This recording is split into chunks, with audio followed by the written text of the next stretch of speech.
নমস্কার বন্ধুরা, ঘাবড়ে যাচ্ছেন যে আপনার এই লেবু গাছের কচি পাতা ঝরে যাচ্ছে। লেবু গাছের কচি পাতা ঝরে যাওয়ার কারণটা কি? কারণ হচ্ছে আপনার মাটিতে লেবু গাছের মাটিতে আপনার পরিমাণের থেকে বেশি জল দিয়ে ফেলছেন। এই কারণে ঘাবড়ে যাবেন না। বেশি পরিমাণে যখনই মাটি জল যতটা প্রয়োজন তার থেকে বেশি জল দেবেন। অনেকে করে কি, চপচপে করে জল দেয়। চপচপে করে যখনই জল দেবে তখন কিন্তু হবে কি, মাটির গাছের যে শিকড় পচন ধরবে।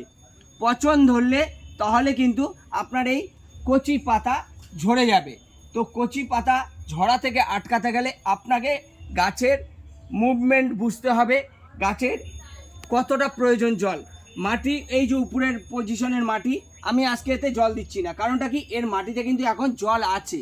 তো মাটি সবসময় এই যে এমন ঝুরঝুরা থাকবে, এরকম ঝুরঝুরা থাকবে। বেশি পরিমাণে জল দেবেন না, মাটি শুকাতে দেবেন, তারপরে আবার জল দেবেন।